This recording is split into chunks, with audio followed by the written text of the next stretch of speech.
As a Gundam fan, did I like it? If you've never seen Gundam before, if you're not a Gundam fan, can you still watch this movie and understand it and enjoy it? If you're living outside of Japan and you want to see the movie, stick around until the end because I have some good news for you. Hey guys, welcome back to another Meepon video. Today is opening day of the new Gundam movie, Mobile Suit Gundam Hathaway. And as a huge Gundam fan, of course, I had to go see it right away. So today I'm going to be giving a short review of the movie, my thoughts, and it will be completely spoiler free. So first thing, if you've never seen Gundam before, can you still watch this movie? And the answer is yes. Hathaway is a standalone series. It's going to be a 3-part movie. So what was released was just the first part.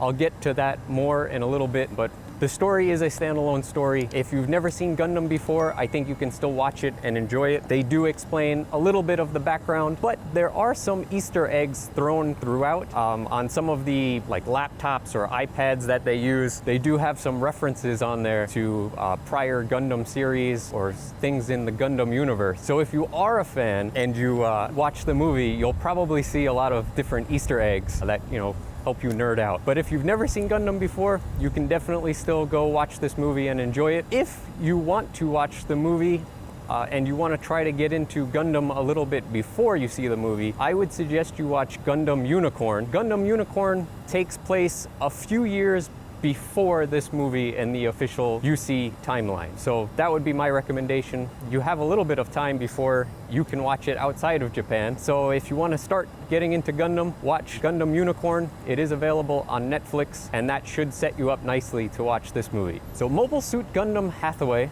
or Mobile Suit Gundam Hathaway's Flash, was a story written back in 1988, 89, 90, sometime many years ago by the original creator of the Gundam franchise. It is a 3-part novel series which they are turning into a movie, and the movie will be in 3 parts. So without spoiling too much, let me just say the ending is a little bit disappointing. It gets to kind of a peak and then the movie ends, and of course now you have to wait for the second part. So I'm not gonna really go into too much detail about the plot, but the ending is frustrating because now I want to watch the rest and I have to wait. Since this was the first of 3 movies, the beginning is a lot of story building, character development. They do have a little bit of action scattered throughout, but I think since there's going to be 2 more movies on the way, they really did focus more on the story building elements, and that's why if you've never seen Gundam before, you should be okay to enjoy this movie. I guess the next thing to talk about would be, as a Gundam fan, did I like it? And yes, I thought it was excellent. The pacing for the story was excellent. It starts off with a bang. We get right into the action. There's not too much Gundam being shown in this first movie, so that is something I will spoil a little bit. If you're expecting to see giant robots the entire movie, duking it out, blowing stuff up, that's not Gundam. Most of Gundam is a lot of nuance. They try to portray war and conflict with ambiguity, showing you both sides. There's a saying, one man's terrorist is another man's freedom fighter, and that's kind of how most of the traditional Gundam stories go. So the first movie did a very good job of trying to set up both sides to the conflict. Why are these 2 factions fighting? There is a lot of ambiguity, but they do still leave a lot of questions to answer later on. So they do a very good job with the pacing of giving you some plot elements followed by some action to further develop those plot elements. Another thing I really want to say is that the soundtrack that went with this movie was phenomenal. I think they did an excellent job, even with just ambient noise and ambient music. I actually paid a little bit extra to watch this with the Dolby Atmos surround sound system at the movie theater, and it was definitely worth it. As the scenes are building, even if it's just a scene with dialogue, the background music and the ambient noise that surrounds it really builds up to those kind of high points, and it helps add a lot of emphasis and suspense to a lot of the scenes. Most of the time, I think when I watch a movie, we kind of zone out the background noise and the music and all of that kind of ambient noise. But for Gundam Hathaway, I actually think they did a very good job of tying it into the scenes and helping to develop those scenes and make them stronger. Another thing, as a Gundam fan, this movie was very Gundam.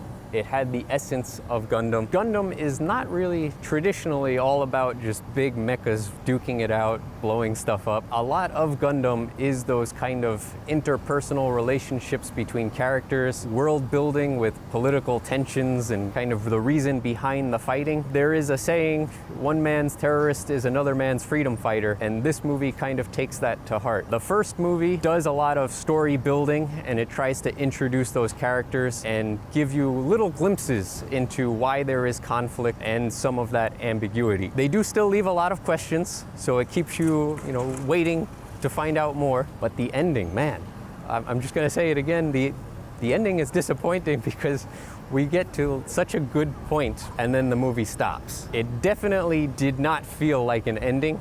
It was a total setup for the next movie. So now have to wait for that. The characters, I think, were well cast. The voice actors did a good job. All of the characters, I think, were likable. And that's another thing about Gundam, is that there really is no bad guy. There are different levels of bad guy, but they do try to give you something to like about each character, and that is important to the Gundam story. So I think they did a good job of developing those initial characters that we meet and trying to make them likable.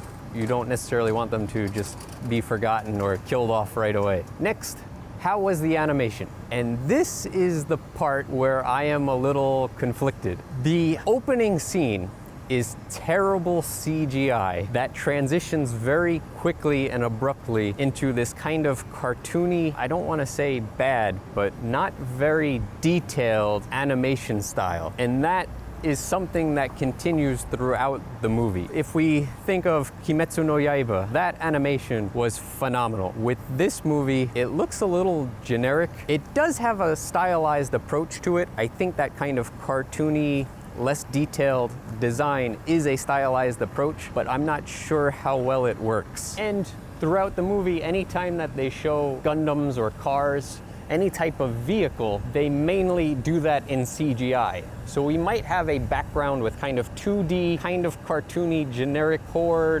undetailed animation of characters walking down a street, and then you have this CGI car driving past them. And it does look a little strange at times. But when it came to the action scenes with the Gundams, those were phenomenal. They definitely spent most of their budget on maybe 2 or 3 scenes. I don't want to spoil again too much of it, just because it was very, very well done. And if I talk about it too much, you'll go, oh, this is the scene he's talking about when you see it, and I don't want to spoil anything. So let me just say, if the animation style is a turnoff for you, just stick with it, because there's 2 scenes in particular where the CGI and animation style is blended together phenomenally.